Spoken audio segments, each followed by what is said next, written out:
Well, good afternoon, friends and family. It is Michael Rayford, your How Money Works educator. And I want to say hello again and thank you to the Tell Me Something Good family. Special thanks to Sherman Jenkins. And so I am here every month to bring you some of the best information as it relates to financial literacy. And so this month, we're going to talk about a very special concept called the $1 million baby. So let's get into this. Now, most of us know that the gift of a future is the best thing that a parent can give a child.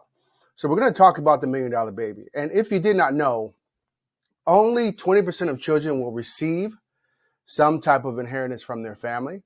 So really, it's time to rethink how parents leave a legacy. And for myself, I'm a new parent. My son will be 4 next month. So this is a topic that is very dear to my heart because I am myself thinking about how can I create a legacy for my son as well. Now, just a question for you. So which legacy plan do you think is more realistic for you? Now, option one, if you have the ability, can you save $1 million for each of your children so that you can leave them a legacy of $1 million from your personal savings? Now, for some, that is possible. I mean, if you are LeBron James, Michael Jordan, if you are any of these big-time athletes who have gotten major contracts, Kevin Durant, Serena Williams, any of the major actors and actresses, you could do something like this.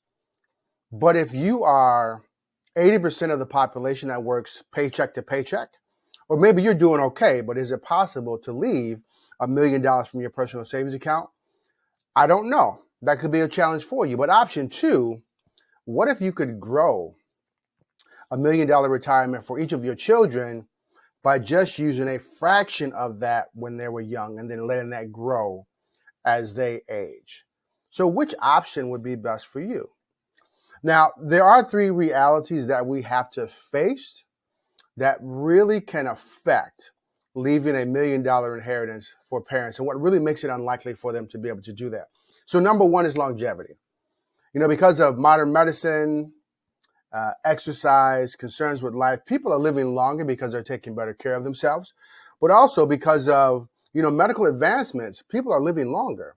So the money that they save over their lifetime is going to be dedicated to supporting their life as they get older.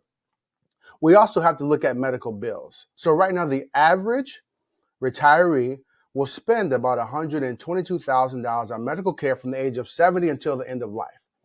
So that's another priority that parents who are getting older have to become aware of, which could cause them to not be able to leave that inheritance like they want to. But then also, long-term care is another reality that we have to face. So for example, 70% of people over the age of 65 will need some type of long-term care for services and support. Now, which over those few years that they may have to use long-term care, that could be anywhere from $70,000 to about $390,000 on the average of just under 4 years of a long-term care need. So does it make sense that, you could save $1 million over your child's lifetime? Well, the most valuable thing that you have to offer besides those dollars is time.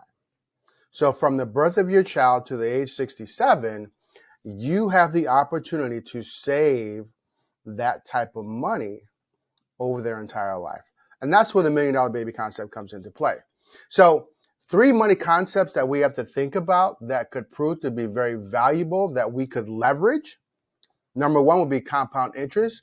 And as I've talked about before in previous videos, compound interest is money that earns interest on top of that interest.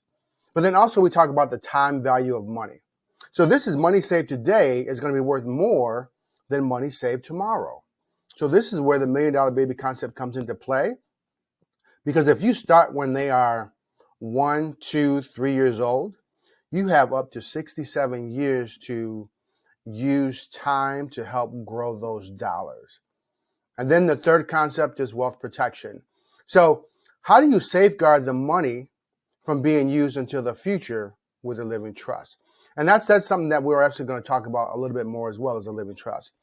So I want you to listen to this quote by Nelson Henderson, and it says, "The true meaning of life is to plant trees under whose shade you do not expect to sit." And that is really the concept of paying it forward. So you're doing something for someone where you don't expect to reap the benefits, but it is for the good of them. And I'm going to say that one more time. The true meaning of life is to plant trees under whose shade you do not expect to sit. That is a very powerful quote. Now, the real reality is, could you save $1 million for your child? So we're going to look at two examples, and these are characters from the book. The first one is Dana, and then the second one we're going to look at is Hector.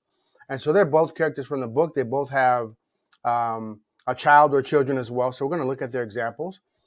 But just know that these are hypothetical situations.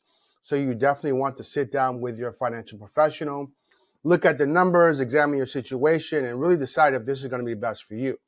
Now, if you don't have a financial professional, of course, with our campaign, I work with some of the best financial professionals, in my opinion, in the industry. So if you reach out to me, I can definitely put you in contact with those individuals, but that's what we're here for as well.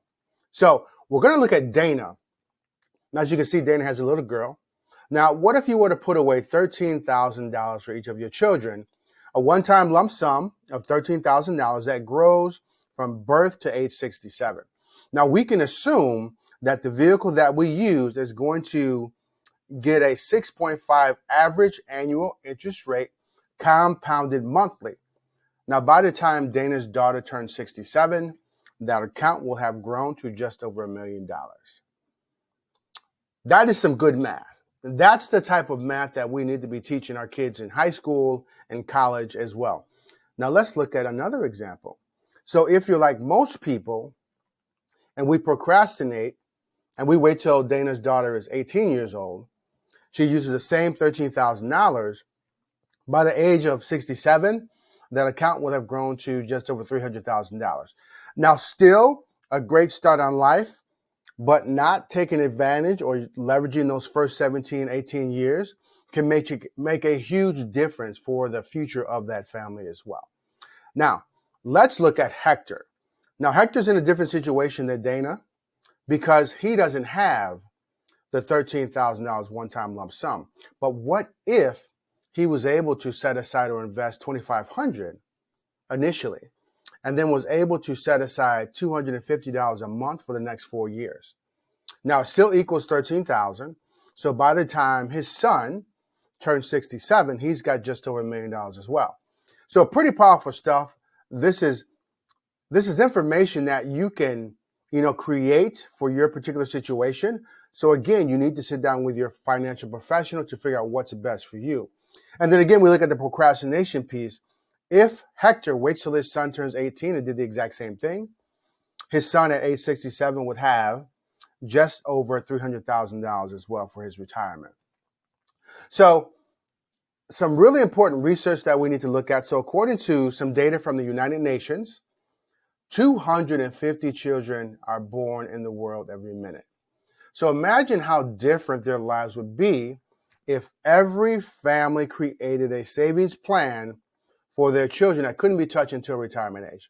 What could your children do over their lifetime if they didn't have to worry about setting up their own retirement? They didn't have to worry about getting a job just because it has good benefits, but they didn't like what they do. That takes a lot of stress off of their career where they could really follow their dreams and do what they want to do in life, knowing that their parents paid it forward and established an account that would take care of their retirement for them. So there are a variety of ways that you could set up and use the $1 Million Baby strategy. It needs to be structured specifically for your family. So if you look at these two pictures here, this is in the future. It is Hector's son and Dana's daughter, and they say, "Thank you, Dad, and thank you, Mom, because you took care of my future for me." The $1 Million Baby concept is something that we all should learn about. We should all think about using to establish a true financial foundation for our family and our future and our legacy. Again, my name is Michael Rayford. This is Tell Me Something Good, your monthly financial literacy segment, if you will. So April again is Financial Literacy Month.